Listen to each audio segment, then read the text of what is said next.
ഇടുക്കി കട്ടപ്പനയിൽ വിദ്യാർത്ഥിയെ കള്ളക്കേസിൽ അറസ്റ്റ് ചെയ്ത് മർദ്ദിച്ച സംഭവത്തിൽ SIക്കും CPOയ്ക്കും സസ്പെൻഷൻ ലഭിച്ചു. Kattappana principal sub inspector Sunek ജെയിംസിനും CPO മനു P ജോസിനും എതിരെയാണ് ഡിപ്പാർട്ട്മെന്റ് നടപടി. രാഹുൽ വിജയൻ ഇടുക്കിയിൽ നിന്ന് വിശദാംശങ്ങളുമായി ചേർന്നു. ഗുഡ് മോർണിംഗ് രാഹുൽ വിജയൻ, വിവരങ്ങൾ.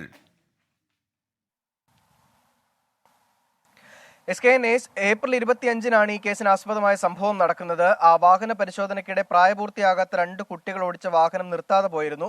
അതുമാത്രമല്ല, കൂടെ ഉണ്ടായിരുന്ന ആസിഫ് എന്ന് പറയുന്ന വിദ്യാർത്ഥിയും ആ വാഹനം പോലീസിനെ മറികടന്നു പോയി.